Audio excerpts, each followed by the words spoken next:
Bonsoir et bienvenue dans le vrai monde. Honnêtement, vous en connaissez beaucoup, vous, des acteurs qui sont aussi crédibles dans une pièce aride de Harold Pinter ou à l'aise pour Disney Channel pour un public de 5-10 ans. Vous en connaissez beaucoup, vous, des acteurs qui sont devenus mondialement célèbres pour un film qui n'est jamais sorti. Vous en connaissez beaucoup des acteurs qui disent qu'ils préfèrent rester célibataires par altruisme, pour ne pas déranger les autres avec leurs propres problèmes. Et vous en connaissez beaucoup, vous, des acteurs qui est mort à l'écran devant son propre fils en disant à son fils « Ben voilà, maintenant c'est fait ». Si vous ne trouvez pas qui c'est, nous avons la réponse. Bonjour Jean-Philippe Guérand.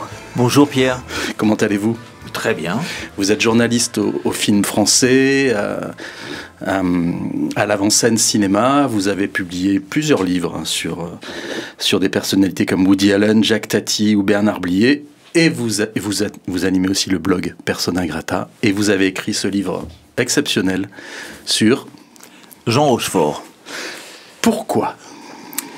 Parce que je trouve qu'il fait partie de ces acteurs, de ces personnalités qui ont traversé leur époque, qui ont été très populaires, dont on avait l'impression qu'ils faisaient partie un peu de notre famille, et tout au moins de notre histoire, parce toutes les générations ont grandi en voyant des Jean Rochefort à des âges différents.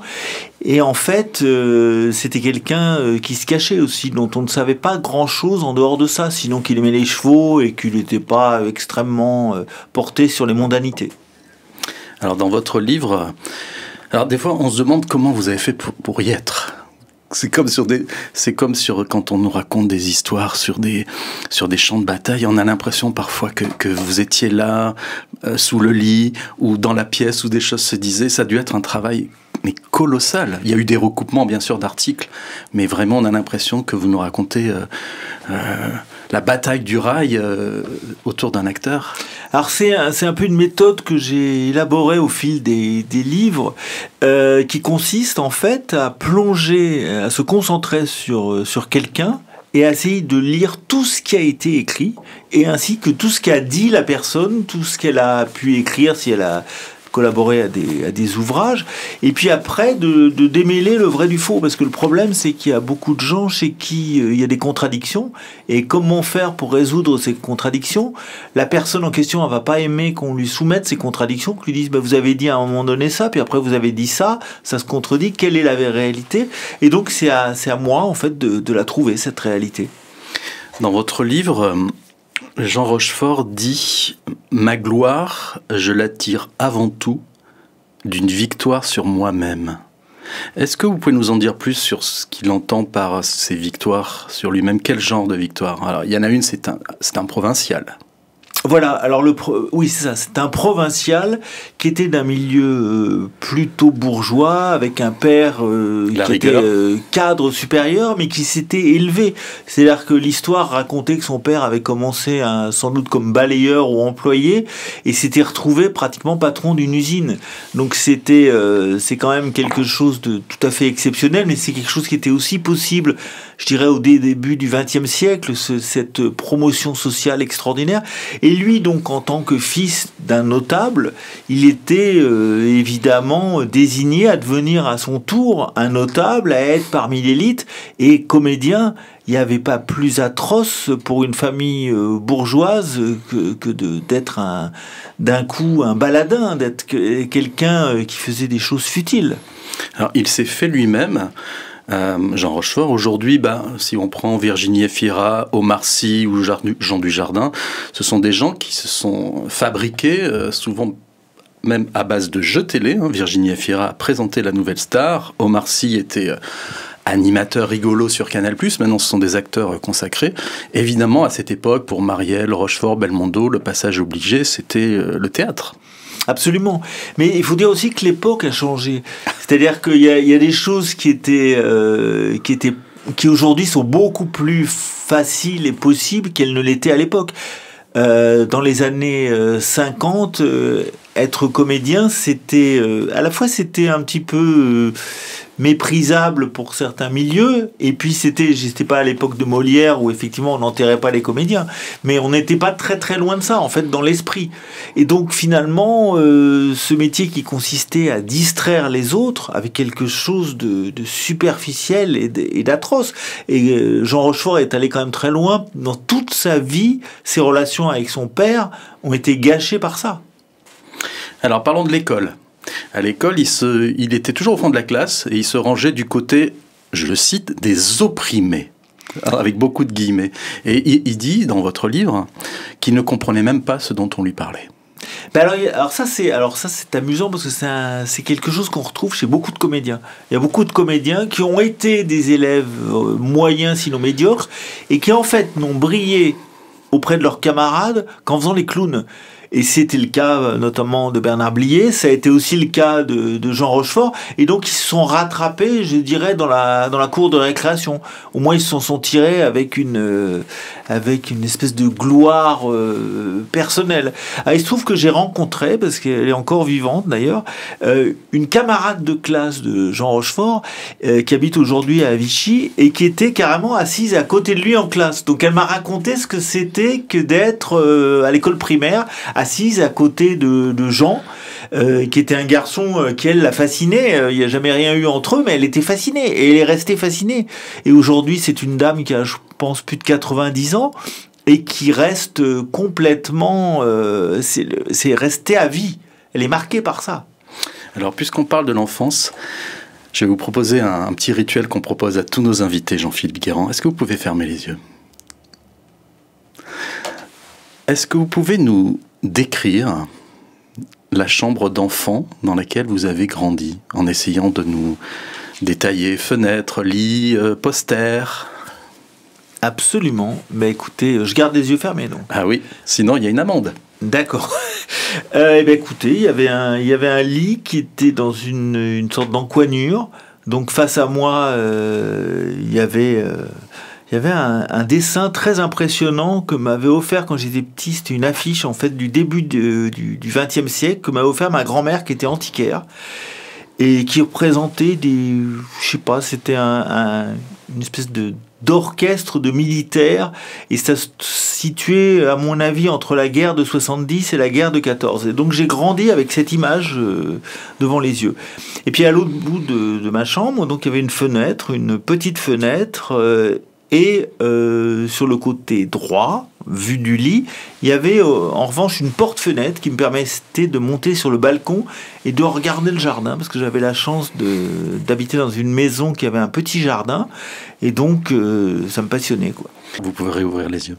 Et à l'instar de la camarade de classe de Jean Rochefort que vous avez retrouvée, est-ce qu'il y a des choses de cette époque dans votre chambre qui sont dans votre appartement actuel ? Très honnêtement, je ne pense pas. Je pense que le bureau que j'avais quand j'étais enfant, enfin le pupitre, j'ai une maison en Normandie, il est dans cette maison en Normandie et je l'ai mis dans la chambre de ma fille, et qui l'a pas utilisé comme bureau, hein. Elle l'a utilisé pour poser un ordinateur et jouer à des jeux vidéo. Alors revenons à la scolarité de Jean Rochefort. Un jour, en classe, il dit une poésie de Lamartine, Le Lac. Et c'est là qu'un professeur lui dit, c'est un tournant dans sa vie, mais vous devriez être acteur. Alors là aussi, c'est quelque chose qu'on retrouve dans plein de jeunesse d'acteurs. C'est le moment où effectivement ils sont confrontés à eux-mêmes et où donc ils n'ont pas beaucoup d'affinité pour les choses scolaires, sauf que la récitation, eh ben, c'est quelque chose qui les fascine. Moins pour le texte, parce qu'il faut quand même, il était petit quand même pour comprendre le lac de Lamartine vraiment, mais par le son, par les bruits, l'agencement des mots.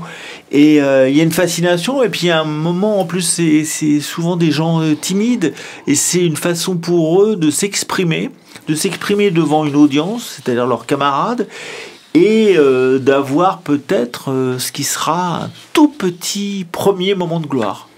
Et ce qui est très joli dans votre livre, hein, c'est qu'on apprend, je crois qu'on est en 1970, il doit répéter, là, c'est un comédien confirmé, même si pas encore ultra célèbre, il doit répéter le rôle d'Alceste pour le Misanthrope, et il demande à ses propres enfants de lui donner la réplique. Oui, ça c'est extraordinaire parce que je pense qu'il avait déjà secrètement à cette époque-là l'envie, comme beaucoup de parents, hein, que leurs enfants suivent leur voie. Il se trouve que il a eu 2 premiers enfants. Son fils a fait une toute petite carrière de comédien, son fils aîné, mais vraiment minuscule. Et c'est en fait celui qui a fait une carrière et qui fait une carrière actuellement. Et le fils qu'il a eu avec Nicole Garcia, qui est beaucoup plus jeune, qui s'appelle Pierre Rochefort, et qui lui mais est très différent. Il se ressemble un peu physiquement, mais il est sur un registre très différent. Le papa de Jean s'appelait Célestin, Absolument. Vous l'avez évoqué tout à l'heure.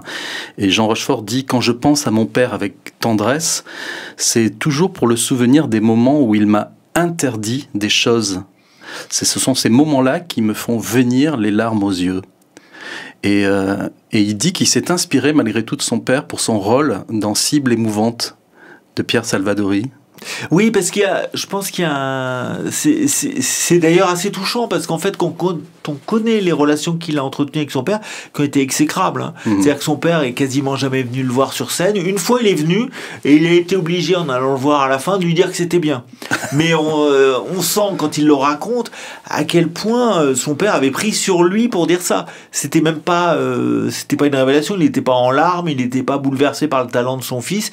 Il ne lisait sans doute pas les articles qu'on écrivait sur lui. Donc c'est quand même terrible. Je pense que tous les acteurs, même peut-être surtout ceux qui ont une enfance difficile avec leurs parents, utilisent ça et parfois à leur insu. Je me souviens il y a quelques années que Marc Lavoine avait dit sur une radio concurrente, quand il a vu la première projection du Cœur des hommes, dans lequel il joue un mec plutôt pas sympa, avec sa petite moustache, il a marqué un temps d'arrêt, petite larme, je crois, il a dit « mais j'ai joué mon père en fait ». Il pensait avoir préparé son rôle normalement, et en se voyant à l'écran, il dit « mais c'est mon père ». Oui, et ça c'est terrible, mais je pense que du coup ça déclenche des pensées enfouies, parce que c'est plus qu'enfouies que cachées.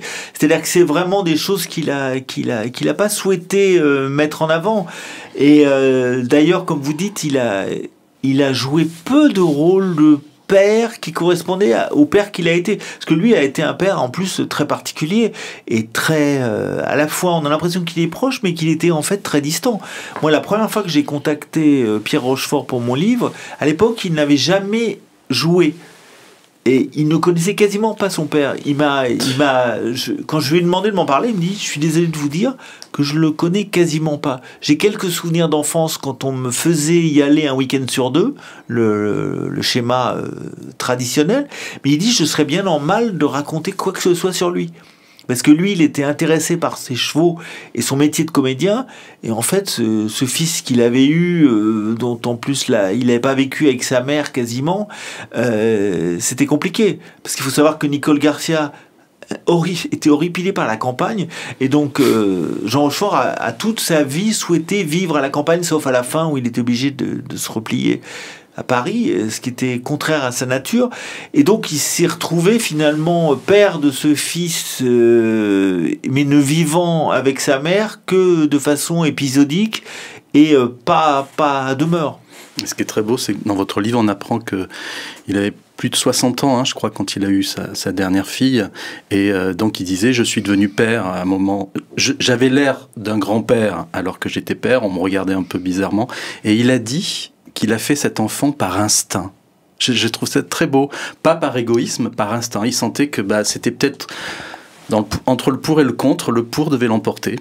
Peut-être pour elle. Il a eu d'ailleurs, en fait, il a eu 2 filles, donc sur le tard, qui auraient pu, et ce qui était effectivement, c'est qu'on pensait que c'était ses petites filles quand on le croisait, mais il a quand même accompagné une de ses filles au bal des débutantes. Vous savez qu'il y a une tradition, et ce qui était assez incroyable, parce qu'il a dit lui-même, il s'est exposé à ce que les gens le regardent et disent, mais pourquoi il vient avec sa petite fille ? Pour finir, la importante parenthèse du papa, son papa, donc Célestin, lui a quand même dit une phrase qui l'a marqué jusqu'au bout et qui est un peu le mantra de la carrière de Jean Rochefort, c'est « ennuyer les autres, c'est une impolitesse ». Absolument, et ça c'est assez étrange parce qu'en plus son père pratiquait un métier où on n'était pas vraiment dans l'amusement et c'était pas quelqu'un qui allait beaucoup au théâtre, beaucoup au cinéma, il n'était pas du tout intéressé par ces domaines et effectivement parler ainsi de l'ennui, c'est paradoxal, quoi. Je vais faire un petit peu à la Jean Rochefort cette émission, toute proportion gardée. Les extraits seront de manière chronologique, mais pas toujours. Et on va commencer par un film dans la dernière partie de carrière de Jean Rochefort, c'est L'Homme du train de Patrice Lecomte. Tout s'est passé, se passera ici, de mon premier biberon à mon dernier cigare. Et vous avez vraiment lu tout ça? Ah oui, presque. Au début, je n'aimais pas lire, mais on m'a tellement bassiné avec ça, la lecture. Alors j'ai lu. Ça a été comme un éblouissement. Vous lisez un peu, vous? Oh, pas souvent. Attention, beaucoup de gens disent des conneries, on est d'accord là-dessus. Et il suffit qu'ils les écrivent pour que ça devienne parole d'évangile. Ça, c'est pas bon. On retourne au cognac. Pas ce soir. Ah bah dommage. On peut pas compter sur vous pour la conversation, hein. Remarquez, ça me dérange pas, c'est mon rayon, moi, la conversation. Je pourrais l'alimenter jusqu'à la fin des temps. Alors j'ai choisi cet extrait de L'Homme du train, donc Patrice Lecomte avec Johnny Hallyday pour X raisons.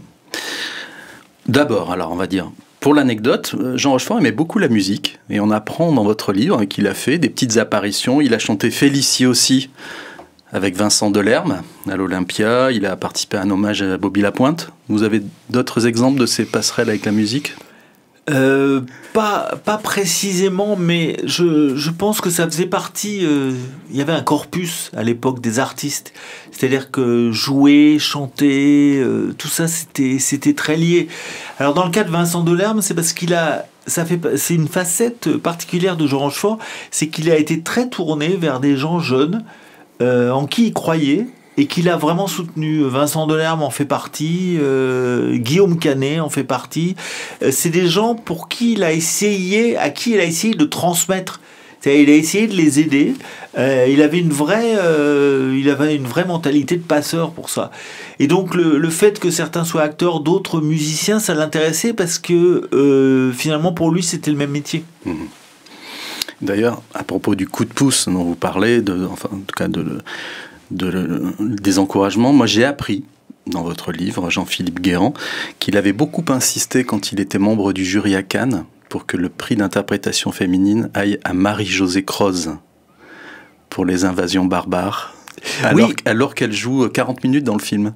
Oui, mais ça, c'était tout lui. C'est-à-dire qu'il a été fasciné et il a pensé, quand il était dans le jury cannois, qu'en fait, comme il était acteur, que la plupart des autres membres du jury n'étaient pas comédiens, mais étaient plutôt réalisateurs, producteurs, voire journalistes, et c'était à lui que revenait la responsabilité de choisir le meilleur interprète, qui n'est d'ailleurs pas forcément le meilleur acteur. Il y a eu des années où certains membres du jury se sont fait avoir et ont consacré des gens qui étaient en fait pas du tout des acteurs professionnels, en croyant qu'ils étaient absolument excellents dans la composition. Il primait plus le personnage en fait que l'acteur. Absolument.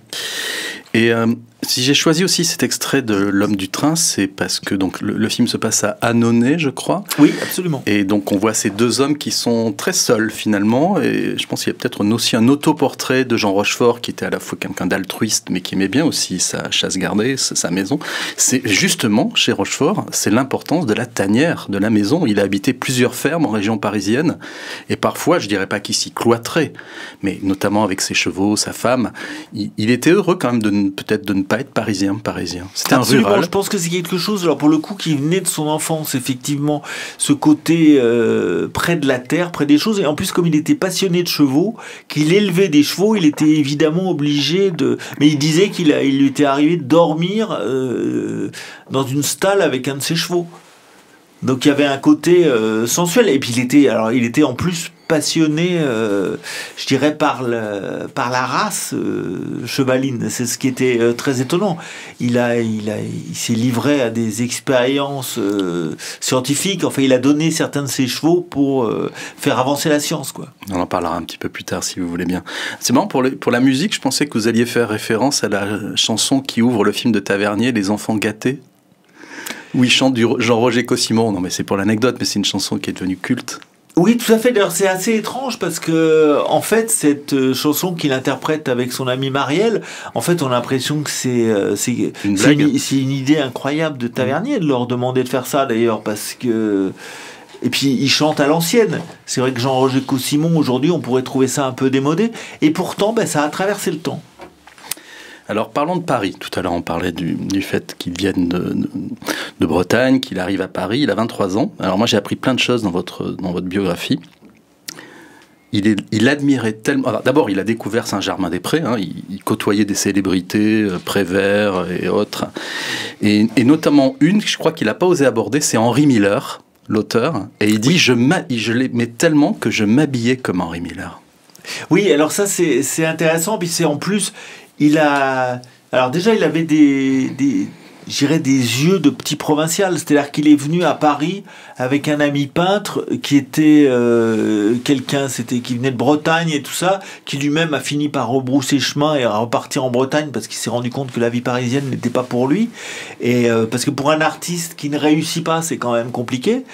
Et lui, en revanche, il a eu cette fascination parce qu'il était beaucoup plus jeune que cet ami peintre. Il a eu cette fascination parce que d'un coup, il s'est retrouvé dans le grand bain. Il racontait aussi comment il allait, vous savez, il travaillait au Halles, en fait, parce qu'il a fait plein de métiers pour gagner de l'argent, enfin des choses pas forcément très, très faciles. Et donc, il se retrouvait dans des bistrots à pas d'heure. Et là, il rencontrait des gens qui étaient des oiseaux de nuit. Et il y a beaucoup d'artistes qui ont la réputation d'être des oiseaux de nuit. Donc, il en a croisé plein comme ça. Henry Miller, je pense que c'était plus un peu, vous savez, comme on peut voir quelqu'un qui passe devant une brasserie, qui n'a pas les moyens d'y aller et qui voit à travers la vitrine et qui voit des gens connus. En tout cas, il dit donc dans votre livre qu'il s'habillait comme lui. Ah oui, voilà. Alors après, ça c'est amusant d'ailleurs, parce que ça rejoint aussi le désir de travestissement du comédien. Oui, le côté, on veut imiter et tout, et il y en a beaucoup, et d'ailleurs lui était pas mal aussi en termes d'imitation. Aujourd'hui, il y a des jeunes femmes qui portent le chapeau d'Amélie Nothomb. Absolument. Eh bien, Henry Miller, c'était lui qui inspirait Jean Rochefort. Alors, vous parlez des hommes de la nuit, il y avait aussi les femmes de la nuit. Jean Rochefort a beaucoup fréquenté les jeunes ou moins jeunes prostituées à Paris. Absolument, oui, mais c'est aussi de son... on va dire, c'est aussi de sa génération. On va dire qu'il y a un côté un peu Paris canaille. Je pense qu'il a voulu toucher à tout ce qui était interdit, et par son milieu familial, parce que si son père avait su tout ça, c'était pire que d'être uniquement comédien. C'est-à-dire que c'était vraiment... il serait dit, mais qu'est-ce que c'est que toutes ces turpitudes? Je ne sais pas si son père l'a jamais su, tout ça. Il y a cette histoire incroyable avec Alice la Rennaise, une jeune femme prostituée, et quand il découvre qu'il s'appelle Alice, il est surpris parce qu'il vient de lui dire « Tu m'amènes au pays des merveilles ».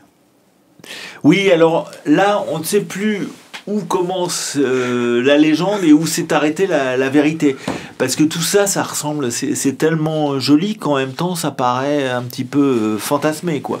Donc il y a sans doute un fond de vérité. Il est probable qu'il allait voir des prostituées, qu'il ait essayé peut-être de se faire aussi un peu materner, parce qu'en fait, il était quand même assez jeune, seul à Paris, laissé un peu... comme ça, en liberté. Donc il a touché un peu à tout, quoi. C'était un peu compliqué. Alors c'est dans les années de théâtre, de ses apprentissages, qu'il a formé, peut-être à son corps défendant, une bande avec qui il est resté uni toute la vie, Belmondo, Marielle, Bruno Kremer, Françoise Fabian. Pourtant, ça n'a pas été un fleuve tranquille. Il a eu 2-3 semaines de dépression, à boire du Beaujolais, à ne plus pouvoir se lever. Et je crois que c'est une anecdote incroyable de Jean-Pierre Marielle, c'est une histoire de bus. Oui, c'est-à-dire qu'en fait, il faut savoir qu'en fait, Jean Rochefort s'est marié très jeune. Et il s'est marié à une femme qui elle-même était étudiante au conservatoire de musique, voulait devenir pianiste, et que j'ai rencontré d'ailleurs, qui est toujours de ce monde. Et donc elle l'a un peu entretenu, puisqu'elle avait un appartement dans le 9e arrondissement. Enfin, c'était plus qu'un appartement, c'était une sorte de... on va dire, on appellerait ça aujourd'hui un loft avec une grande verrière, mais sauf qu'il y avait des trous dans la verrière. Et donc, quand ses copains venaient, ils disaient il faudrait faire des travaux parce que là, ça devient problématique. Et lui avait ce qu'on appelle une vie de patachon, c'est-à-dire qu'il restait là, il rongeait, il attendait sa chance, quoi, mais qui venait pas, évidemment, puisqu'il était chez lui, qu'il bougeait pas. Et un jour, arrive une possibilité d'audition, et il dit je vais y aller, et puis au dernier moment il dit oh là là, c'est très compliqué. Et donc Marielle le trouve dans un état de délabrement total, et lui dit mais écoute, franchement, c'est rien du tout. Tu as un bus direct qui va sur le lieu de l'audition. Le 95. Donc, ils l'embarquent dans le bus et ils y vont.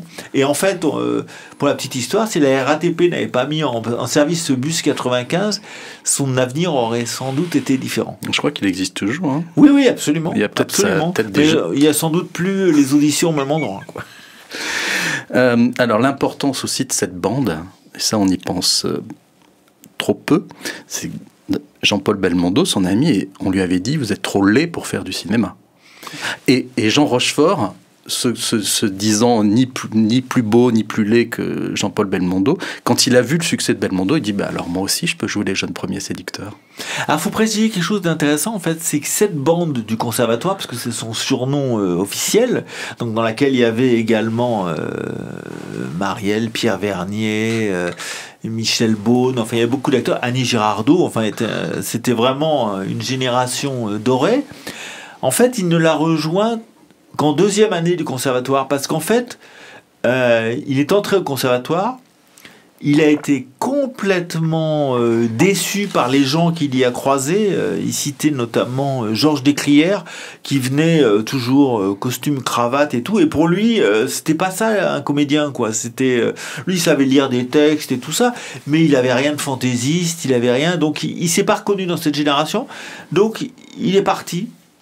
Il est parti sous les drapeaux, et puis il est revenu, il est retourné au conservatoire, et là il est tombé sur cette fameuse génération dorée, à laquelle il s'est senti appartenir, et qui n'avait plus rien à voir avec les gens qui avaient 2-3 ans avant. Moi je suis sûr, ça n'engage que moi, hein, je suis sûr que ce début de carrière placé sous le signe de la bande lui a rendu très sympathique la troupe du Splendide, 20 ans après, et que c'est peut-être ça qui a fait que dans Tandem de Lecomte aussi, c'est Junio qui est son partenaire. Il a effectivement, alors c'est marrant parce que quand on regarde, il y a énormément de ces films dans lesquels des tout petits rôles sont joués par des gens du Splendide, bien avant qu'ils ne deviennent célèbres. Hein. Le nombre de films où on voit Josiane Balasco, Michel Blanc, Gérard Jugnot, dans des rôles minuscules, ils l'ont souvent dû à Jean Rochefort, qui, quand il y avait le choix pour des petits rôles, il savait où aller. Et c'était quelqu'un, en plus, alors il était très à l'écoute de toutes ces bandes, justement. C'est quelqu'un qui est allé au café-théâtre, qui les a vus sur scène, qui s'est dit, mais c'est des natures incroyables. Il a été un des premiers, d'ailleurs, à être le partenaire, et ça a été compliqué, d'ailleurs, d'être le partenaire de Coluche, dans le premier film de Patrice Lecomte. Et à l'époque, Coluche n'était pas du tout un acteur de cinéma, donc il était un peu déstabilisé. Mais en même temps, il a su reconnaître. Et ça a été pareil après avec Les Nuls. C'est-à-dire qu'il a cet esprit de bande, ça lui a rappelé effectivement sa jeunesse. Allez, on va monter à bord d'un navire, dans un film qui s'appelle Le Crabe-Tambour. Docteur, je vous ai demandé de venir déjeuner avec moi parce que j'ai passé à travers la visite médicale, mais je sais que vous, je ne pourrai pas vous tromper longtemps. Je suis malade.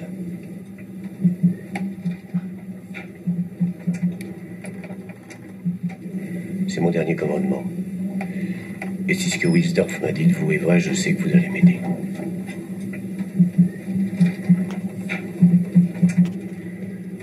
Cancer. Poumon ? Oui. Vous savez ce que ça signifie si on n'arrive pas à la prolifération des métastases?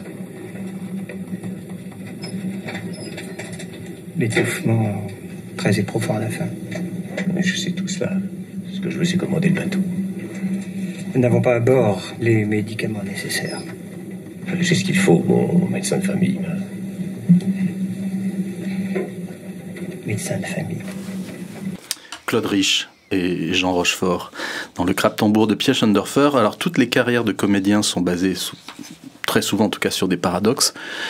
Jean Rochefort était plutôt un pacifiste et là il se retrouve sur un bateau guerrier. Absolument, et c'est un film d'ailleurs qui a posé problème. C'est-à-dire que c'est un rôle que lui a proposé Pierre Schoendorfer, et à un moment donné, Rochefort a paniqué. C'est-à-dire au moment d'essayer son costume, il s'est vu d'un coup en officier de marine. Il s'est regardé dans la glace et il s'est dit c'est pas possible, je vais pas y arriver. Et donc il a voulu quitter le film. Et là, Pierre Schoendoerfer a fait valoir le droit, puisqu'en fait le fait d'essayer son costume a valeur d'acceptation pour un rôle. Et il dit mais on a des photos de vous dans le costume, donc maintenant ça y est, c'est la preuve que vous avez accepté le rôle, vous pouvez pas reculer. Et il a dit si vous reculez, votre carrière va connaître beaucoup de problèmes. À l'époque, le service militaire en France durait 1 an et demi, mais il s'emmerdait tellement dans ses cours de théâtre qu'il n'a pas demandé un sursis, et donc il a fait son service militaire, mais que ça s'est super mal passé. En tout cas, il y a eu des hauts et des bas, et son père a été obligé de faire un peu de clientélisme pour abréger ses souffrances. C'est quand justement il est allé la première fois au conservatoire, effectivement. Alors il y a eu à la fois la déception du conservatoire et puis cette obligation, ce coup près. En plus, il faut savoir que c'est au début fin des années 40, début des années 50. C'est un moment donné où le monde était pas du tout, c'était la paix, mais c'était un monde qui était en ébullition, où ça bougeait un peu partout et où les appelés risquaient de se retrouver sur le front, quel qu'il soit, notamment de la décolonisation, et donc en danger. C'était pas simplement aller dans une caserne et puis mal manger et toutes autres sortes de choses, quoi. Comme aujourd'hui, quoi. Voilà. Alors, il y a beaucoup d'artifices dans le cinéma. Pour Humphrey Bogart, c'était une perruque. Pour Jean Rochefort, c'est sa célèbre moustache. C'est pas un artifice, c'est sa vraie moustache, mais il y a quand même un avant et un après. Il se considérait comme moche sans moustache. Et à partir du moment où il met sa moustache, il devient un autre. C'est une histoire d'ailleurs assez incroyable. C'est qu'en fait, quand on regarde, si on a l'occasion de voir les téléfilms de Jean Rochefort, il y en a certains dans lesquels il a une moustache, voire une barbe, alors que c'est dans les années 60. Or, c'était toujours des postiches. Jusqu'au moment où effectivement, il y a quelqu'un qui lui a fait remarquer que ça lui allait bien et que ça rééquilibrait son visage. Et alors il se trouve que c'est au début des années 70, à une époque où la moustache était assez en vogue. Donc du coup, c'est bien passé. Et en fait, il s'est rendu compte que c'était ça qui lui manquait, quoi. Qu'effectivement, et là, c'était une vraie moustache. Et dans Tandem, Junior s'est pas rasé la moustache ? Si, alors ça c'est aussi... Non, mais c'est paradoxal ça d'ailleurs. Oui, tout à fait, c'est assez drôle. Alors, je voudrais qu'on s'appuie sur le Krapp-Tambour pour parler un peu des rapports ou des non-rapports de Jean Rochefort avec la politique. Et écoutez, il y a cette phrase merveilleuse dans votre livre. C'est à l'époque du Krapp-Tambour, justement. Il dit « Je suis un homme de droite, inactif, qui préfère le regret à l'action. » Ça me fait penser à ce que disait Pierre Desproges, qui voulait pas être un artiste engagé, mais dégagé. Oui, c'est ça. C'est-à-dire que en fait, je pense que c'est. Alors, il est dans une génération. Alors, ce qui est assez étrange d'ailleurs, c'est que quand il parlait de mai 68, par exemple, on aurait pu se dire finalement, mai 68, il avait 38 ans, il aurait pu se prendre au jeu. Et non, ce qu'il a retenu de mai 68, c'est qu'il a dû interrompre un tournage, que ça a bouleversé un peu son emploi du temps, que du coup sa carrière en a sans doute été altérée, enfin c'est ce qu'il pensait en tout cas, et c'est assez fou finalement de penser que son engagement politique était tel. Mais il faut dire aussi une chose, et que tout vient de là, c'est qu'à la fin des années 50, il a été engagé pour tourner dans un film qui a été tourné en Russie, qui l'a nécessité pour quasiment 1 an de présence sur place. Son partenaire était quand même, tenez-vous bien, Léon Zitrone. Ce qui est quand même, pour un comédien même débutant, c'était curieux, parce qu'en fait, Léon Zitrone était beaucoup plus cabotin que ne pouvait l'être n'importe quel comédien de l'époque.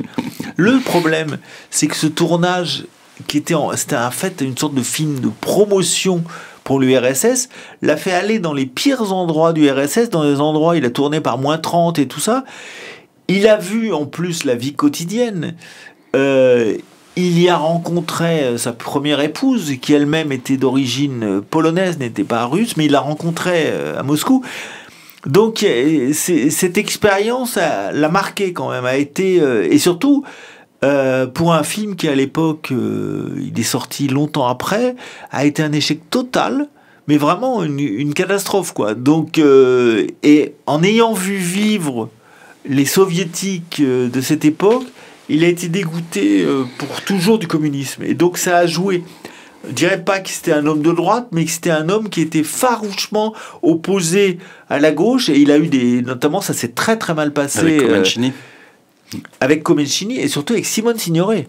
Il y a un tournage Cher Inconnu où ils ne se sont plus adressé la parole au bout de quelques jours parce qu'il l'accusaient d'être stalinienne et que lui était à une époque où il y a pas mal de comédiens qui étaient quand même engagés, qui étaient des gens qui étaient entre guillemets de gauche, des réalisateurs, Costa Gavras, des gens comme ça et tout ça. Et en fait, lui, il s'est pas reconnu du tout là-dedans. Donc lui, il disait, moi j'ai vu ce que c'était, donc je peux en témoigner.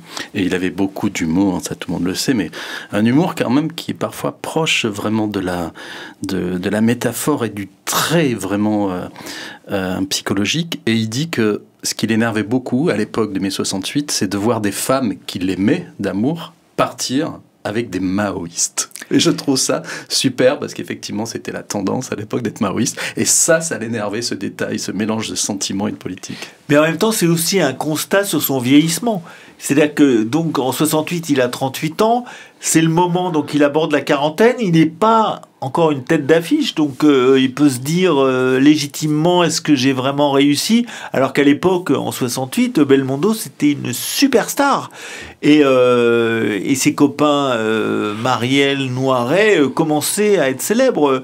Noiret il a été rendu célèbre par Alexandre le Bienheureux qui doit dater de 67, donc c'est juste avant, donc il se dit est-ce que justement le train ne serait pas passé, je serais pas monté dedans. Donc il y avait cette... Et puis alors du coup il était en concurrence effectivement sur le plan de la séduction avec des gens beaucoup plus jeunes et il comprenait pas cette génération. Et il y a des photos de lui à cette époque-là où c'est amusant parce qu'il essaye de mettre quand même des pantalons à pattes d'éléphant, il attend des chemises un peu débraillées, il avait une voiture américaine, mais ça fonctionne pas, quoi. Pour lui, je le cite dans votre livre, il faut pas vraiment s'engager quand on est acteur, ce qu'il dit... acteur, pas artiste, parce que l'engagement, ça casse l'imagination. C'est-à-dire que je le cite, c'est-à-dire que si vous êtes un acteur engagé, peut-être ça va même se répercuter, selon lui, dans vos rôles et dans votre manière peut-être de les aborder ou même de les choisir. Oui, alors ça c'est une conception très étrange parce qu'il y a à la même époque, quand on voit, il y a quand même beaucoup de comédiens, on comprenne Piccoli, Yves Montand, des gens comme ça, qui ont été, qui se sont engagés, qui ont pensé que le cinéma avait des choses à dire. Lui, il était dans une vision du cinéma d'une autre époque quand même. Il était dans une vision. D'ailleurs, il est passé à côté. C'est assez intéressant aussi. Il est passé complètement à côté de la nouvelle vague. Il fait partie de ces comédiens, mais il est passé à côté de la nouvelle vague. Pourquoi ? Pas parce qu'il n'avait pas envie de tourner avec des gens de la nouvelle vague. C'est parce que les gens de la nouvelle vague considéraient qu'il était un acteur à l'ancienne. Donc quelqu'un qui venait du théâtre, qui les intéressait pas. C'était un homme qui avait une ultra-sensibilité et en 2006, il va à Paris pousser un coup de gueule en allant juste voir les SDF, là, les enfants de Don Quichotte, qu'est Gemap. Alors évidemment, c'est très piquant parce que Don Quichotte... C'est le film. Parlez-nous un petit peu de ce moment où justement, là, je ne vais pas dire c'est l'homme de gauche, ça serait trop caricatural, mais c'est l'homme social. Voilà, donc là, il s'est engagé vraiment pour une cause qui était vraiment plus que juste. C'est-à-dire que c'était une cause qui était, je dirais, presque apolitique. C'est une cause sociale, effectivement. Et il était extrêmement sincère dans cet engagement, peut-être parce que justement... au début de sa vie parisienne, l'une de ses activités lucratives consistait à mesurer la surface des appartements pour ce qu'on a appelé la loi Carrez. C'est-à-dire qu'à l'époque, il y a eu une décision complètement folle qui a été de mesurer absolument tous les appartements de Paris, leur surface, en supprimant de la surface utile toutes les zones qui étaient trop basses, qui étaient dans le noir.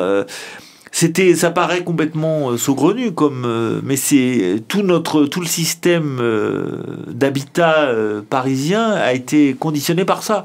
Et combien de gens habitaient dont ils disaient qu'ils avaient encore des appartements sous la loi Carrez qui leur permettaient de payer peu pour avoir une surface correcte. Donc, ayant connu ça, quand il a vu qu'à un moment donné, Paris était interdit à tous les gens qui n'avaient pas d'argent, il a trouvé ça honteux, et il a trouvé ça d'autant plus honteux qu'il y avait même des gens qui n'avaient pas de logement du tout, ni à Paris, ni ailleurs. Et donc, là, ça l'a touché, je pense, par rapport à ce qu'il avait vécu, et aussi parce qu'il avait aussi une fibre sociale. C'était je veux dire, il n'était pas forcément engagé politiquement, mais il pouvait trouver que c'était une injustice criante. Il y a un homme qui a énormément compté pour lui, c'est Bertrand Tavernier, et ce qui est très beau, je trouve, dans votre livre, c'est que Bertrand Tavernier, il est souvent considéré comme le post-Nouvelle Vague, quelqu'un qui a fait appel à des gens que la Nouvelle Vague avait abhorrés, scénaristes et autres. Et quand il joue dans L'Horloger de Saint-Paul, qui n'était pas prévu pour lui, je crois que c'est Claude Brasseur qui devait jouer le rôle principal de L'Horloger de Saint-Paul, il dit que Tavernier, en gros, ouvre les fenêtres de son esprit. C'est qu'il désacralise ce qu'est un tournage, et là, tout d'un coup, il est heureux, Rochefort, comme acteur. Oui, parce que on s'en est pas rendu compte à l'époque, parce que L'Horloger de Saint-Paul est un film très traditionnel quand même, c'est un film classique du cinéma français, tiré d'un roman de Simenon, donc quelque chose avec des acteurs très identifiés, c'est pas du tout...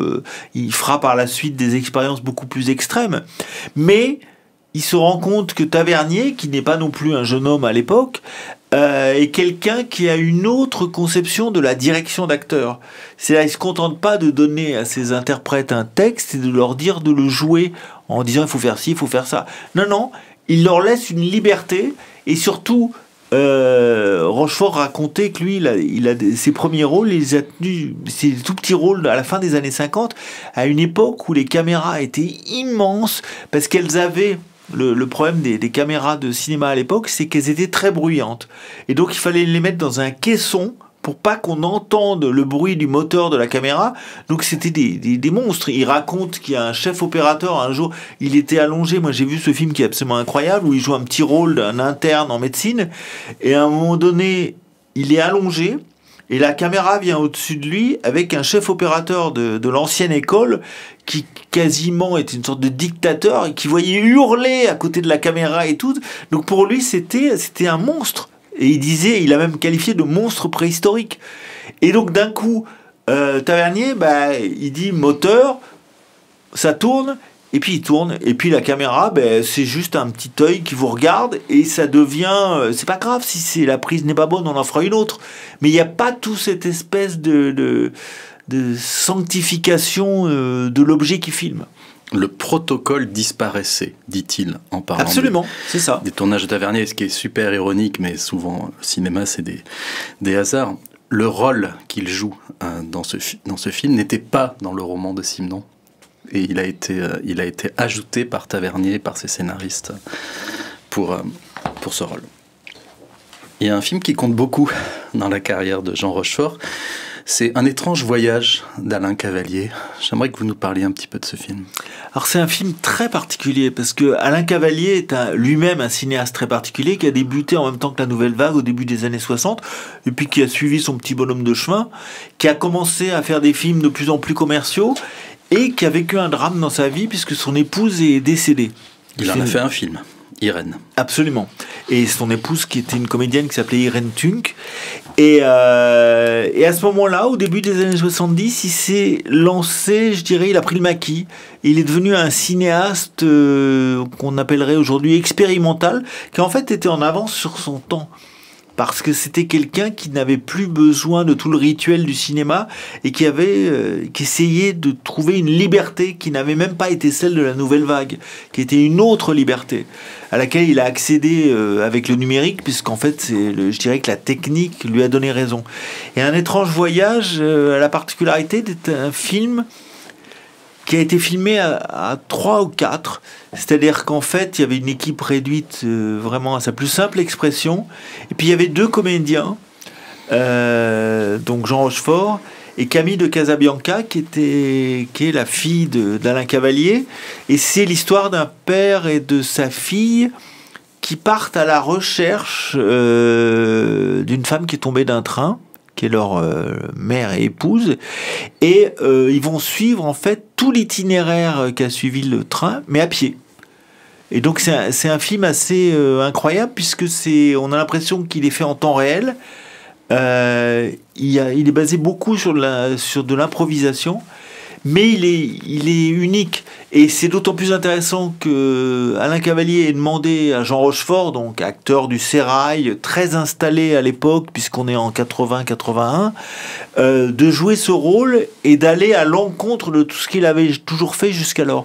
Et pourtant, c'est resté, jusqu'à la fin, il a dit que c'était le film qu'il préférait, parce qu'il avait ressenti une liberté qu'il n'avait jamais ressentie comme ça nulle part ailleurs. Alors, hormis les cartons au box-office, comme on dit, qui ont été un éléphant, ça trompe énormément, ils iront tous au paradis. Il y a eu des périodes où Jean Rochefort n'était pas aussi au pinacle que ça. Et il a une phrase aux alentours de la quarantaine où il dit, je crois, « Je suis très fier des films que je n'ai pas faits. » Parce que visiblement, il devait recevoir des scénarios qui n'étaient pas toujours à la hauteur de ses ambitions. Oui, parce c'est toujours facile de juger la carrière d'un comédien sur les films qu'il a fait. Mais le plus intéressant, et moi ça m'intéresse toujours quand j'écris sur un acteur, c'est de chercher ceux qu'il aurait aimé faire et qu'il n'a pas pu faire, ou surtout ceux qu'il a refusés. Parce qu'en se disant, il est peut-être passé à côté de la gloire en refusant tel film qu'il aurait rendu célèbre 15 ans plus tôt.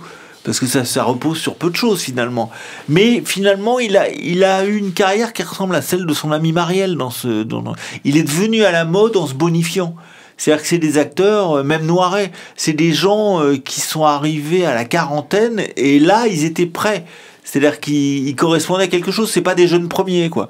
Or, on a tendance à réduire le cinéma à des jeunes premiers. C'est vrai que Belmondo, c'est quelqu'un qui est devenu célèbre très très jeune. Et quand on regarde la carrière de Belmondo et celle de Rochefort, finalement, il n'y en a pas une qui est extrêmement supérieure à l'autre. Finalement, on retrouve à peu près la même proportion de grands rôles ou de bons films chez l'un ou chez l'autre. Sauf qu'il y en a un qui a été une superstar et l'autre qui a été une vedette. C'est pas tout à fait pareil. Superstar Belmondo, dans la fin de carrière a été compliquée quand même.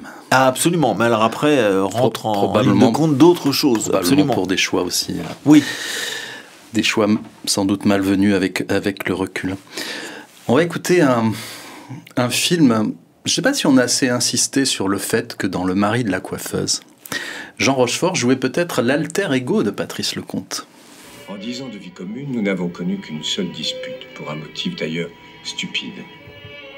Elle avait épuisé toutes les ressources de lecture possibles dans la pile des magazines. Elle avait regardé un peu dehors, mais la rue n'offrait ce jour-là qu'un spectacle sans intérêt. Elle avait promené son regard sur le salon vide, et elle m'avait dit... Tu veux que je te coupe le cheveu? Ah oui, je veux bien, oui. Et je m'étais retrouvé sous la chasuble bleue fermée par du velcro. Tout en me coupant les cheveux, elle me dit... Tu savais que Fernand Reynaud avait une faciale Vega? Elle avait dû voir une photo ou lire l'information dans une revue quelconque, et moi, très stupidement, je lui répondis sur un ton ironique. Ah bon, il s'est conduit à cet abruti? J'avais toujours méprisé ce fantaisiste, et Mathilde l'admirait beaucoup. Elle avait haussé les épaules en poussant un soupir agacé que je ne lui connaissais pas, et avait terminé la coupe nerveusement, sans un mot. Ce fut notre seule dispute. Mais elle m'avait beaucoup troublé. Le mari de la coiffeuse de Patrice Lecomte, film culte à l'étranger, oui. Qui n'a pas très très bien marché en France. Bon, alors, on reparlera de Patrice Lecomte juste après. Mais ce qui est très cocasse, c'est que là il dit Fernand Reynaud c'est abruti, alors que le vrai Jean Rochefort dans la vraie vie, non seulement aimait beaucoup Fernand Reynaud, mais il a travaillé sur un spectacle sur Fernand Reynaud. Alors il a travaillé sur un spectacle sur Fernand Reynaud, mais surtout quand il travaillait au Halles, il lui arrivait d'aller dans un bistrot au milieu de la nuit et il voyait Fernand Reynaud qui lui-même sortait d'un spectacle et ça l'avait marqué. Parce que les gens demandaient à Fernand Reynaud, les gens du café qui étaient peut-être un peu aussi avinés, ils disaient à Fernand Reynaud, allez, fais ton sketch là, les croissants, vas-y. Donc ils le traitaient un peu comme comme un copain, mais pas de façon très, très gentille. Donc il l'a vu humilié, en fait. Il l'a vu dans cette situation d'humiliation. Et après, lui est revenu vers Fernand Reynaud autrement, effectivement, parce qu'il a vu tout le sel qu'il y avait dans ses textes et à quel point il y avait autre chose que simplement un type qui était un comique.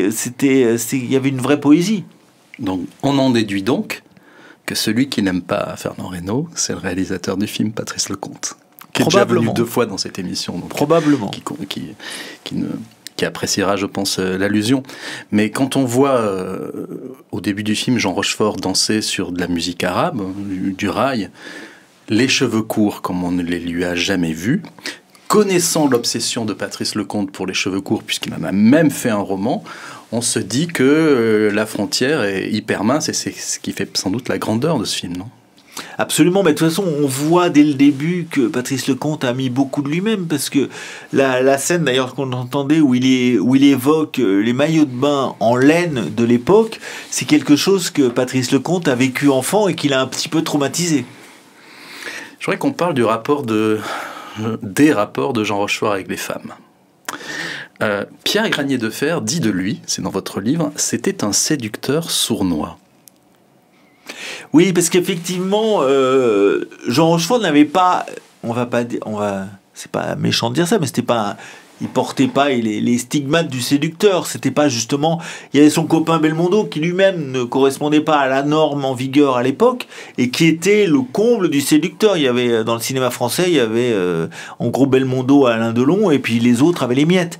Et Rochefort, comme Marielle, un peu moins Noiret, faisait partie de ces types qui étaient, c'était le remplaçant, quoi. C'était le deuxième. C'était jamais celui qui était en première ligne. Et donc il était obligé d'utiliser d'autres facettes de sa personnalité, et notamment sa séduction. Elle passait notamment par son esprit, et puis par un humour un petit peu décalé, quoi. Et ça a été quand même assez compliqué. Parce que dans Le mari de la coiffeuse, on apprend dans votre livre qu'il y a une séquence où à un moment il remonte sur le tournage, et c'était pas prévu, je crois, ses mains remontent de manière assez ferme sur les fesses de son amoureuse, et l'actrice Anna Galliena n'était pas prévenue. Il y a quelque chose de l'ordre, je pense pas qu'il cherchait à mal, c'était juste qu'il voulait exacerber la sensualité de son personnage à une époque du politiquement correct. Alors, selon Patrice Lecomte, que vous connaissez bien, les relations entre Rochefort et Anna Galliena sur le film ont été exécrables. C'est-à-dire qu'il l'a prise en grippe dès le début, et donc il a fait tout ce qu'il pouvait pour l'humilier. Donc ça fait partie des humiliations que Patrice Lecomte, d'ailleurs cette humiliation-là, il l'a découverte a posteriori, quoi. C'est-à-dire qu'il n'a pas prévenu quand il a fait ça. Mais il lui a fait des remontrances. Mais oui, tout à fait. Et c'était compliqué. Et il a toujours dit, d'ailleurs, c'est assez intéressant, puisque vous voulez qu'on parle de Patrice Lecomte. Lecomte m'a dit, ils ont fait quand même beaucoup de films ensemble. Ils ont fait un premier film qui était une catastrophe, qui a failli avoir raison de sa carrière, parce que justement, Rochefort n'a pas fait grand-chose pour l'aider, et ni pour le sauver.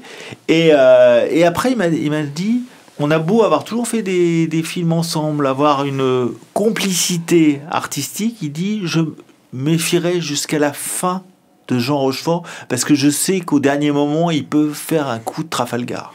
Il y a des anecdotes sur les Césars, où quand le tandem n'a rien, il se retourne, il dit, n'a aucune victoire, et il dit, oh, mon Dieu, quelle branlée on a prise.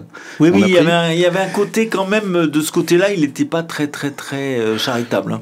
C'était un homme libre, un esprit Absolument. libre. Et puis ensuite, pour le mari de la coiffeuse, quand Lecomte lui dit, surtout, ne dis rien. Et en fait, si on n'a pas de prix, Jean Rochefort ne dit rien, mais il fait à chaque fois le petit geste 0, 0, 0 pointé. Alors, il disait de son couple avec Nicole Garcia, qui a duré 7 ans, la durée connue pour un couple au cinéma, Nicole Garcia a longtemps cru qu'un cheval est carnivore. Ça ne pouvait pas durer entre nous. Oui, en fait, il exprimait là, dans cette phrase, le fait que justement Nicole Garcia était allergique à la campagne. C'est-à-dire qu'elle était comédienne, elle était, elle, au début de sa carrière, et elle se rendait bien compte que si elle allait vivre à la campagne, ça risquait d'être un petit peu compliqué, d'être éloignée de la vie parisienne, donc de là où tout brille, quoi. Et leur union, comme je vous disais, a été sporadique, en fait. Et c'était pas un couple qui vivait vraiment ensemble. Il allait chez elle à Paris de temps en temps, elle venait de temps en temps, le moins souvent possible, à la campagne, parce qu'il habitait quand même dans la grande banlieue parisienne. Et quand j'ai rencontré Nicole Garcia pour parler de lui, elle m'a sorti cette phrase absolument incroyable. C'était donc il y a une dizaine d'années. Elle m'a dit « Je ne me rappelle de rien, je ne sais même pas combien de temps nous avons vécu ensemble. » C'est quand même fou. C'est incroyable, hein. Il y a un autre passage dans votre livre où elle dit, quand la relation s'effiloche, elle dit « J'ai joué le grand air de l'abandon ». Et je trouve ça très beau parce que c'est une femme amoureuse, mais elle raconte ça comme une actrice. C'est-à-dire, j'ai joué le grand air de l'abandon. Comme pour dire qu'il y avait aussi une partie de jeu entre eux, même dans leur manière de rompre. En tout cas, c'est comme ça que je l'ai... Oui, tout à fait. Non, mais c'est absolument exact. Alors, pour être tout à fait correct, quand j'ai envoyé mon livre à Nicole Garcia, je l'ai recroisé quelques temps après, et elle me dit, vous savez... La semaine dernière, avec Pierre, donc son fils, leur fils, elle me dit, on a regardé le cahier photo de votre livre et tout ça, ça nous a rappelé plein de souvenirs. Ah, c'est beau, donc ça. C'est marrant parce qu'elle disait qu'elle se rappelait de rien et en même temps, c'est super. Elle avait besoin des photos pour se souvenir, quoi. Et il y a une photo très belle dans votre livre, c'est la photo du mariage, le dernier, de Jean Rochefort avec Françoise. Il y a Belmondo, on aperçoit même Monique Chaumette, l'épouse de Noiret, derrière. Et je crois que l'alliance ne rentrait pas. Oui, c'est assez extraordinaire, ça. On se dit, c'est quand même fou, quoi. C'est-à-dire qu'un mariage où où le marié met l'alliance de son épouse et elle n'est même pas à la bonne taille, c'est fou, quoi. J'ai trouvé ça, c'est cocasse et en même temps ça va avec le personnage aussi. Alors il y avait des créatures qui étaient peut-être plus simples pour Jean Rochefort à, entre guillemets, apprivoiser que les femmes. Alice la Rennaise encore? Non. Ce sont les chevaux. Je sais que Baloubet aime les bons sols, comme je viens de le dire plus haut. C'est un couple de légendes, ils ont gagné je crois 3 ou 4 fois la Coupe du Monde. Exactement, oui. C'est un cheval français, français, fils de Galoubet. Et ce couple est un couple, le couple de légende peut-être de l'équitation mondiale. Et mission délicate pour Rodrigo qui monte Baloubet, un cheval assez vieux.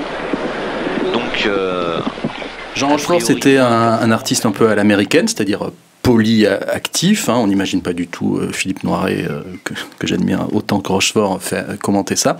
Il faisait tout. Je crois qu'il était notamment, on l'apprend dans votre livre, très fier d'un prix du meilleur commentateur des compétitions équestres une année. Mais évidemment, là on parle du cheval dans ses grandes largeurs. Vous en parliez tout à l'heure de son amour pour les chevaux. Oui, c'est quelque chose qui a été vraiment... Alors ça a mal commencé. C'est-à-dire qu'au début des années 60, il a entraîné son ami Philippe Noiret en Camargue pour découvrir les chevaux. Et en fait, ça s'est pas si bien passé. En fait, il vivait sur une expérience très ancienne d'être enfant. Il avait le souvenir d'être allé en vacances avec ses parents. Et puis, c'était pas ça, le cheval, c'était pas son truc, c'était des petits chevaux. Et c'est en fait Noiret qu'il a quasiment entraîné, au sens l'a embarqué dans cette aventure, parce que Noiret était également, c'était un de leurs points communs, était extrêmement intéressé par les chevaux. D'ailleurs, les mémoires de Philippe Noiret s'appellent Mémoires cavalières, ce qui en dit long. Et ça a été un point commun entre les deux très important. Et donc, quand ils sont allés en Camargue, ils sont revenus, ils se sont achetés quand même des petits chevaux. Et puis, petit à petit, avec le temps, dans la mesure où ils se sont installés, à un moment donné, ils étaient même voisins à la campagne. Et ils avaient leurs chevaux qu'ils allaient monter tous les matins. Et tout ça, c'était une vie de gentleman farmers, on pourrait dire. Il dit, vous le citez dans votre livre, que pour lui, discuter tout un après-midi avec un maréchal Ferrand, c'est peut-être aussi important que de discuter avec un metteur en scène international. Oui, je pense qu'alors là, pour le coup, il était extrêmement sincère et que cet amour des chevaux passait par tout ce qui allait avec. Et c'est d'ailleurs comme ça aussi qu'il a rencontré Guillaume Canet, qui à l'époque se destinait à devenir cavalier. Et puis il l'a vraiment, entre guillemets, pistonné et il l'a aidé à arriver au cinéma. Donc il pouvait être comme ça. C'est une des fois où il a mélangé les deux métiers, on va dire. Je me shoote au crottin, disait Jean Rochefort, quand il avait des coups de blues, au lieu de prendre de la cocaïne, il se shootait au crottin, parce que vraiment, ses chevaux, il s'en occupait de A à Z, la terre, la nourriture. Et puis, vous l'avez cité en début d'émission, il a aussi travaillé sur des transplantations embryonnaires, et il l'a pas fait pour jouer les Frankenstein, il l'a fait pour lutter contre, là aussi, l'impérialisme américain. C'est dans votre livre, qui produisait des chevaux à tire-larigot sans se soucier. Aujourd'hui, on parle du bien-être animal, mais c'est allé au-delà de ça. Mais c'est vrai, on pourrait dire que c'est une sorte de pionnier du bien-être animal. Il a été un des premiers, d'ailleurs, dans des commentaires qu'il a fait des Jeux Olympiques, des épreuves équestres, ça s'entendait. Et quand il disait qu'il était fier d'avoir eu ce prix de commentateur, d'animateur, c'est aussi parce que personne ne s'y attendait. Mais il y a des gens qui regardaient les épreuves équestres qui les auraient jamais regardés si Jean Rochefort ne les avait pas commentés. Mais en revanche, à la rédaction de France Télévisions à l'époque, les commentateurs sportifs en titre étaient furieux. Parce qu'ils disaient, qui est ce type qui n'a rien à faire là? C'est un acteur, pourquoi il vient nous prendre notre pain quotidien et surtout le moment suprême des Jeux Olympiques? Alors qu'en fait, il avait une façon de parler de ça qui était celle d'un homme du sérail et qui connaissait ça très très bien. Jean Reno me disait un jour que souvent pour préparer les rôles, il faisait la méthode Gene Hackman, c'est-à-dire qu'il essayait de trouver son totem animal.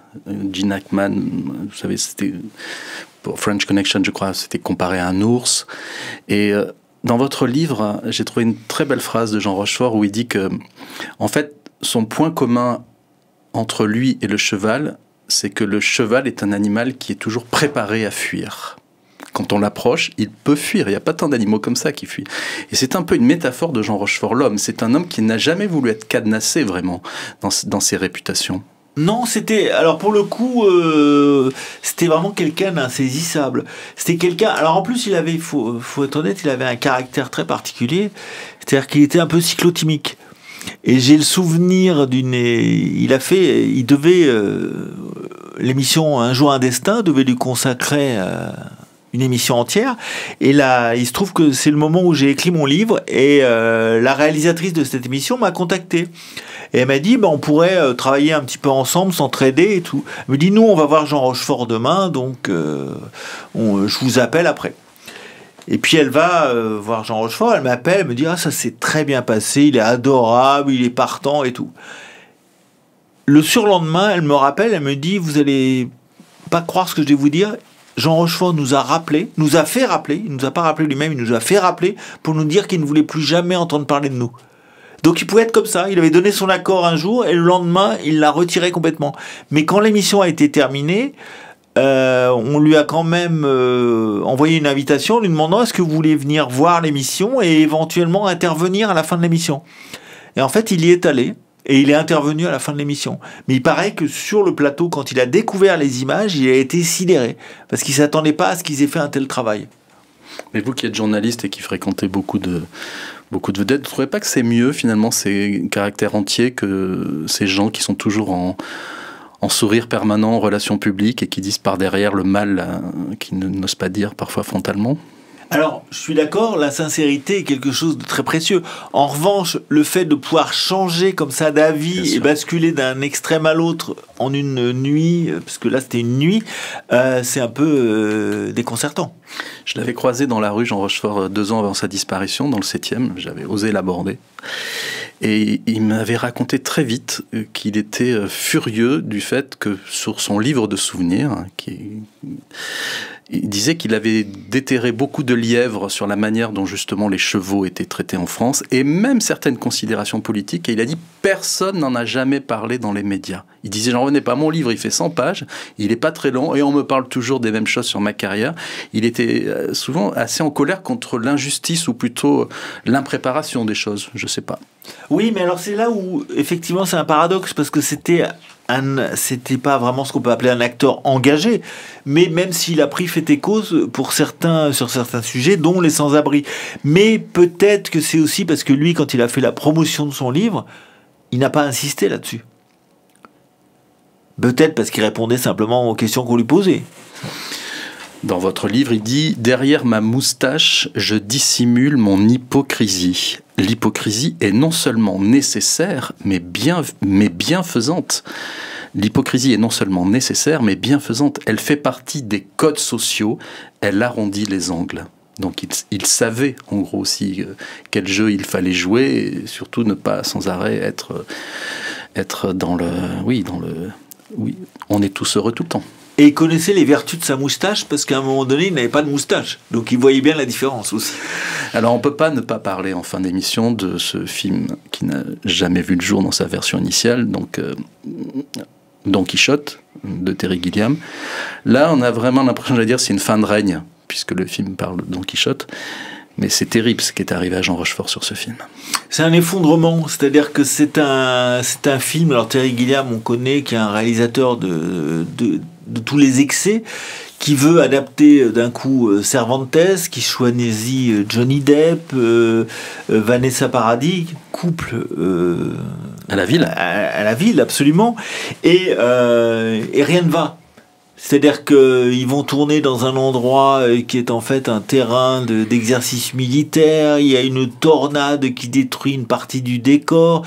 Enfin, en l'espace de 3 jours, il se passe une série de catastrophes incroyables, et qui font que du coup tout est arrêté, et tout ne reprendra que des années après, avec d'autres acteurs, dans un truc. Et moi, je me suis toujours demandé, je me suis dit, qu'aurait pensé Jean Rochefort s'il avait vu cette version ?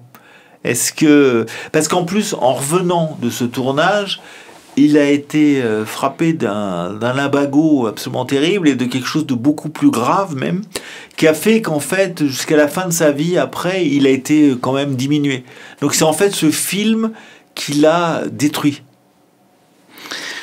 Et je me trompe, où Terry Gilliam lui avait fait la promesse de lui demander, pour le film qu'il a vraiment fait sur Don Quichotte, de valider le personnage qui jouerait Don Quichotte. Non, mais à ma connaissance, il ne l'a pas fait. Hein.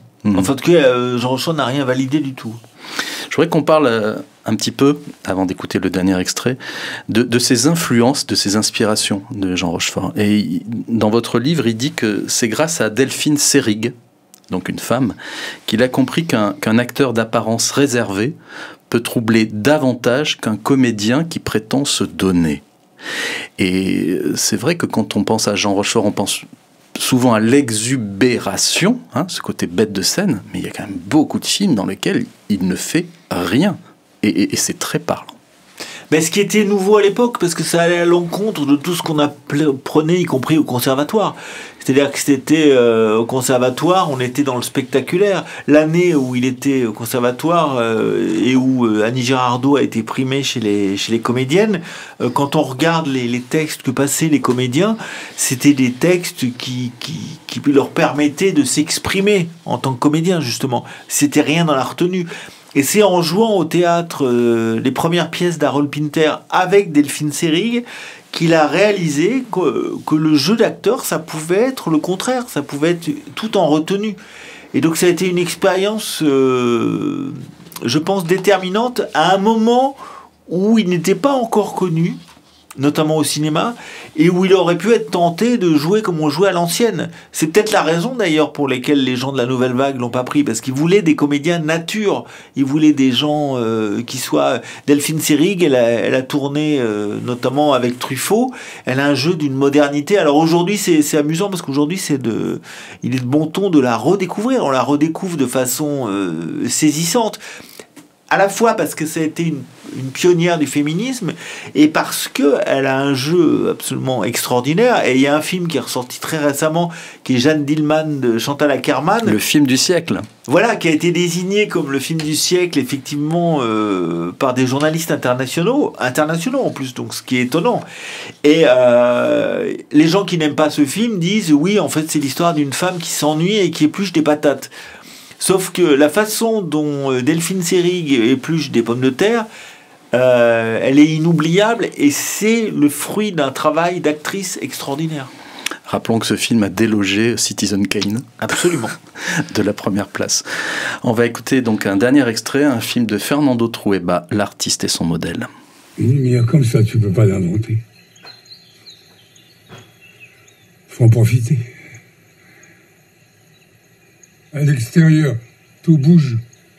Même la lumière, comment tu veux attraper ça?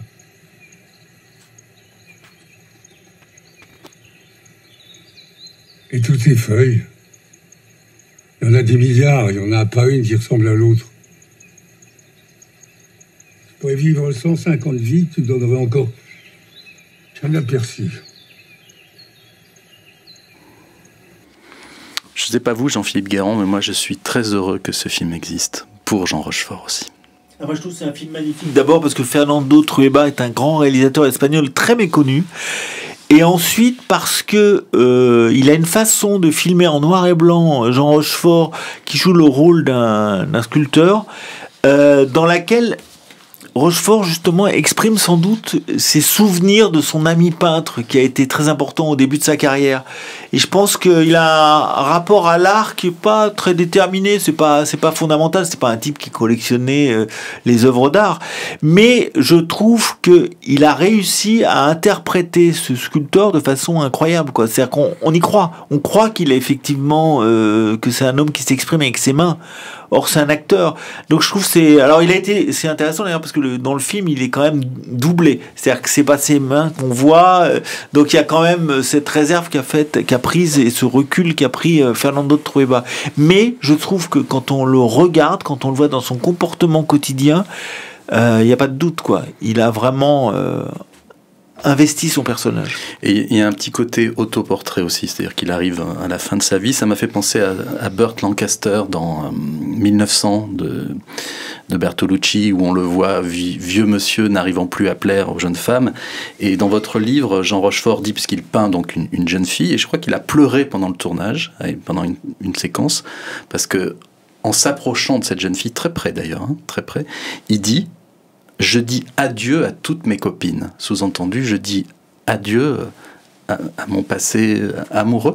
C'est bouleversant. Par ailleurs, c'est intéressant parce que le film s'appelle L'artiste et son modèle. Il s'appelle pas le sculpteur et son modèle. Donc raison. Je pense que c'est aussi une façon de dire que c'est aussi un portrait de Rochefort. Il suivait une psychothérapie ? Absolument, et je pense que ça lui était très utile. Puisque vous dites qu'avant d'aller voir Philippe Noiret sur son lit d'agonie, il ne voulait pas y aller. Et vous dites dans son livre, il avait trop peur de voir Philippe Noiret diminuer, et dans votre livre, si ma mémoire est bonne, vous dites qu'il a appelé son psy du matin, et son psy lui dit: il faut y aller. Oui, et alors je sais, pour en avoir discuté avec un comédien qui était très proche de Philippe Noiret, qu'il lui reprochait beaucoup d'être venu vraiment très tard, quoi.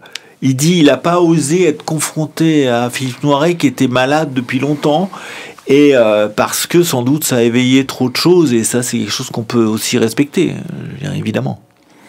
Mais souvent il dit, enfin moi je l'ai appris dans votre livre, hein, c'est qu'après la mort de Noiret, Jean Rochefort se disait souvent: mais qu'est-ce que Philippe aurait fait à ma place ? Oui, parce qu'il y a toujours eu la complicité de ces comédiens de cette génération, c'est qu'ils ont continué perpétuellement à s'appeler, à se voir, même ils jouaient plus forcément ensemble très souvent, mais ils avaient besoin les uns des autres. Il y avait quelque chose de fusionnel là-dedans. Est-ce que Jean Rochefort, c'est pas le chaînon manquant entre Peter Sellers, un acteur qu'il adorait, et Sioran, un philosophe? Oui, désespéré. Désespéré. Oui, c'est ça. Non, mais tout à fait. Il est exactement entre les deux. C'est-à-dire il aurait aimé être un clown, mais en même temps, c'était un clown qui enlèverait son masque et qui dessous serait en larmes. ça le définit bien, je pense. On parle beaucoup de Brigitte Bardot aujourd'hui pour la série qui passe à la télé. Il a tourné avec Brigitte Bardot et c'est à la fois un bon et un mauvais souvenir. Je cite votre livre. Le bon souvenir, c'était de tourner avec une actrice qu'il admirait, je pense, au-delà de et sa dont beauté. il était dans le film quand même le mari, donc quelle gloire. Mais je crois qu'il y a une séquence dans un aéroport où il y a un public massé qui est venu voir Bardot, qui ne connaît pas Jean Rochefort, et ils disent de lui « Mais qu'est-ce qu'il est moche, ce mec !» Oui, c'est absolument atroce, ça. C'est effectivement, mais je pense que alors pour le coup, ça reflète extrêmement bien le phénomène Bardot tel qu'il est montré d'ailleurs dans la série de Daniel Thompson. Je crois dans le dernier épisode où effectivement on la voit au moment où elle attend son fils, où elle est enceinte et tout ça, et où elle est harcelée par des gens. Et notamment une femme dans un ascenseur, qui est un hommage aussi à un autre film de Brigitte Bardot qui est Vie privée. Et je pense que ça montre l'enfer aussi, quelque part. Et que ce qui est étrange dans cette histoire, c'est que je pense qu'à ce moment-là, eh bien, Rochefort a perçu ce qu'aurait pu être son métier s'il avait été une star, même si c'est moindre peut-être pour les hommes que pour les femmes. Et Bardot lui dit 4 mots, ne les écoute pas. Sous-entendu, c'est con. Absolument. Alors là, pour le coup, c'est prophétique. Est-ce que vous êtes... Je voudrais qu'on parle avant le petit questionnaire rituel de... On va faire un petit « et si ». Jean Rochefort, il a eu des projets qui ont avorté. Et notamment, je suis tombé des nues, je ne le savais pas, il aurait voulu faire le film sur Walter Mitty. Oui, parce que c'était un des films qu'il avait marqué dans son enfance et qu'il était fasciné. Mais alors, il y a beaucoup de comédiens de cette époque qui ont été également fascinés par un comédien américain qui s'appelait Danny Kaye, qui est aujourd'hui totalement oublié et qui a eu un énorme succès dans l'immédiate après-guerre et jusqu'à la fin des années 50 à peu près. Et La vie secrète de Walter Mitty, c'est un film dans lequel il rêve sa vie sous plein de formes, et donc pour un comédien c'est absolument formidable parce que c'est l'occasion de jouer plein de rôles, de se changer, c'est extraordinaire quoi. C'est devenu un film américain. Absolument, mais alors c'est aussi le modèle, c'est assez marrant parce que c'est aussi le modèle de Pierre Richard. Ah. Oui, Pierre Richard dit qu'il est devenu comédien par fascination pour Danny Kaye. Alors, dans les « et si », sachez, chers auditeurs et auditrices, que Jean Rochefort a refusé de jouer le général de Gaulle. Oui, alors ce qu'il a, et alors là pour le coup c'est vraiment dommage, parce qu'on dirait qu'il avait le physique de l'emploi, quoi. Il avait cette maigreur, il avait cette stature, et puis il avait une tenue, il y avait quelque chose qui fait que là on est passé à côté de quelque chose qui aurait pu être grand, je pense. Et puis un jour, il y a l'amiral de Gaulle, c'est-à-dire le fils du général, qui, à la fin d'une projection d'un film, je crois, vient saluer Jean Rochefort, qui n'était que acteur. C'était peut-être le Crabe-Tambour, non ?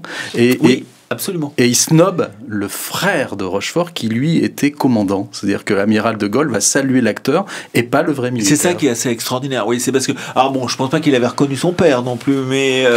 Non, mais je pense qu'effectivement, c'était... Alors, il dit toujours, parce qu'il a eu des relations très très difficiles également avec son frère, qui était sur le même modèle que son père, je pense, qui était un homme droit dans ses bottes, et c'est au point qu'il racontait qu'au moment de l'enterrement de son frère, qui était un homme qui avait fait Polytechnique, qui avait fait une carrière extraordinaire, la carrière dont rêvait son père, eh bien, même sur la tombe de son frère, ils en sont venus aux mains. Tellement ça s'est mal passé. Il y avait vraiment un ressentiment extraordinaire, quoi. On a ouvert l'émission en musique, en parlant de ses accointances avec la musique. On va la finir en musique. Il y a une célèbre chanteuse française qui était membre du jury à Cannes il y a 2 ans, qui vouait un grand culte à Jean Rochefort, c'est Mylène Farmer. Absolument. Elle lui a offert, je crois, des chaussures ? Absolument. Des chaussettes, pas des chaussures. Elle lui a offert des chaussettes, et surtout, ils ont eu un projet de film ensemble qu'aurait dû réaliser le compagnon d'alors de Mylène Farmer, qui est l'écrivain Marc Lévy. Et quand j'en ai parlé à Marc Lévy, il m'a confirmé que Jean Rochefort devait tourner dans le film, qui n'a jamais vu le jour.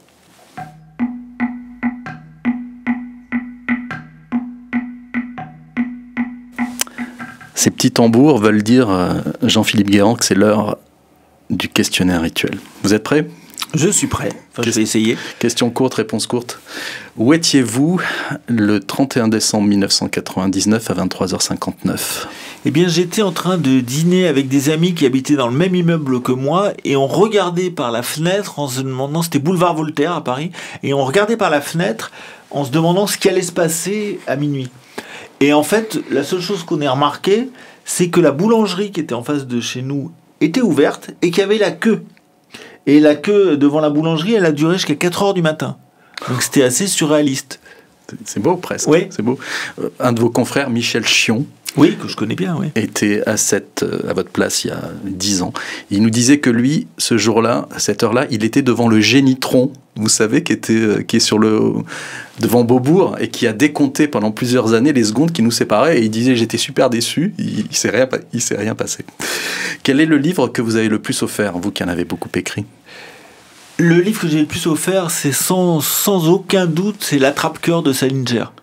Ça, c'est un livre que j'ai lu quand j'avais, je sais pas, 18 ans. C'est un livre qu'on adore à l'adolescence. Je pense pas qu'on puisse le lire quand on a 50 ans, quoi. Enfin, on peut toujours le relire. Mais le lire la première fois, c'est un peu différent. Et je sais que je l'ai offert à un nombre de gens de toute génération, toujours. C'est le livre que j'offre en priorité. Si vous pouviez ressusciter une personnalité historique pour un dîner en tête-à-tête, ce serait qui ? Léonard de Vinci, pour essayer de comprendre comment il a pu inventer l'hélicoptère, peindre ce qu'il a peint et fait tout ce qu'il a fait, parce que c'est absolument incroyable.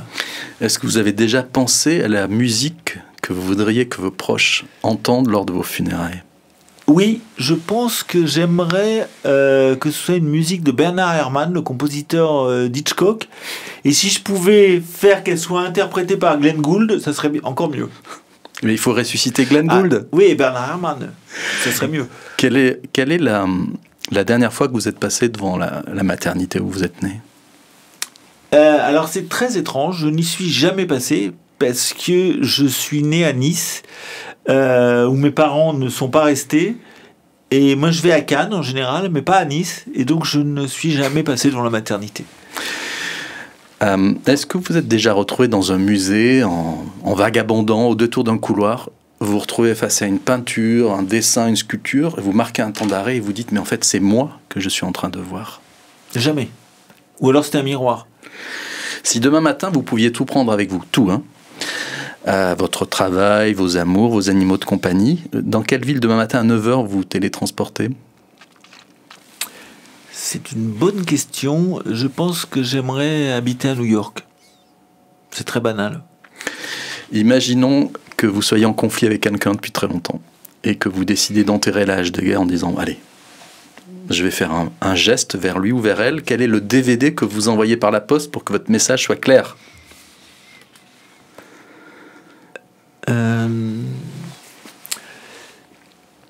Une journée particulière des Torres Scola. Une explication ? Oui, parce que c'est l'histoire d'un homme et d'une femme. Alors, il ne s'agissait pas forcément d'un homme et d'une femme dans ce que vous disiez, qui bavardent, qui discutent un jour de visite de Mussolini. Et je trouve que ce mélange de conflits, d'entente, je trouve que c'est un film dans lequel il y a tous les sentiments humains, et je trouve que ça conviendrait parfaitement. Est-ce qu'avant de prendre de grandes décisions, personnelles ou professionnelles, vous avez un toc, un gris-gris ou un rituel ?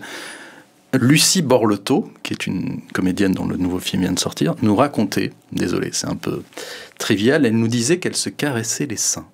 Et j'ai trouvé que c'était courageux d'ailleurs de dire ça, jusqu'à ce que c'est comme en fait si le lait devait sortir. Je n'ai jamais essayé, mais pourquoi pas ? Mais est-ce que vous avez un toc, un gris-gris ou un rituel ? Aucun. Alors parlez-nous de votre actualité, rapidement, Jean-Philippe Guérand, en tant qu'auteur. Eh bien, en tant qu'auteur, je travaille sur plusieurs projets différents, mais qui sont actuellement dans les limbes, je dirais, parce que c'est des projets de très longue haleine, qui ne sont pas forcément très faciles à éditer. Et puis, également du côté du documentaire. J'ai collaboré à un documentaire sur Bernard Blier et ça m'a donné envie de me tourner vers ce domaine. Et à quel film étaient consacrés les derniers numéros de l'avant-scène ?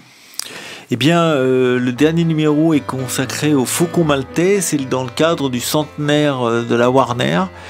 Et nous allons faire le mois prochain, là il y a un numéro qui sort sur Coup de foudre, c'est le numéro de mai, et le numéro de juin qu'on commence à préparer sera consacré à Donne-moi tes yeux de Sacha Guitry.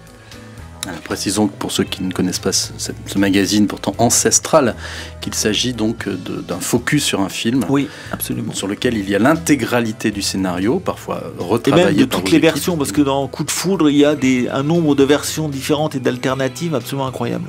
Merci beaucoup d'avoir été notre invité, Jean-Philippe Guérand. Je rappelle votre livre, Jean Rochefort, Prince sans rire. C'est paru chez Robert Laffont, et je voudrais juste terminer par une anecdote que j'ai découverte qui m'a beaucoup fait rire et ému. Et puisque c'est un film qu'on n'a pas cité, c'est Tandem de Patrice Lecomte, et vous racontez un moment qu'il s'est déguisé dans son personnage de Tandem, avec ses cheveux lissés, gras, en animateur de radio un peu sur le retour, avec la même tenue, et qui s'est baladé dans une ville normande, je crois. Et dites-nous l'issue de tout ça. Il pensait faire son effet, et en fait, personne ne l'a reconnu. On dit « Bonjour Jean, vous allez bien ?» Et il s'était rendu compte qu'en fait, personne n'avait remarqué son attirail. Oui, c'est drôle. Alors, c'est un peu, je dirais, c'est un peu une vanité de comédien. Parce qu'effectivement, qui va reconnaître... Alors, on peut reconnaître un comédien quand dans un film, il a un accoutrement particulier. Là, honnêtement, dans Tandem, effectivement, on se dit, c'est un vieux beau, ou alors c'est le type qui s'est... bon... Moi, je trouve que c'est un de ses plus beaux films, c'est un film merveilleux, oui. Tandem. Mais je trouve que si cette anecdote est apparue, si vous la faites citer, moi, je trouve que c'était une belle leçon d'humilité aussi. C'est que, si cite ça, c'est-à-dire qu'un acteur, ça reste un être humain, et que pour beaucoup de gens, ça reste quelqu'un qui est supposé aussi parfois être accessible, et on ne connaît pas tous les films des gens qu'on aime. Mais peut-être que si c'était déguisé en Don Quichotte, ça aurait mieux marché. Vous avez le mot de la fin. À bientôt, Jean-Philippe Guérand. À bientôt.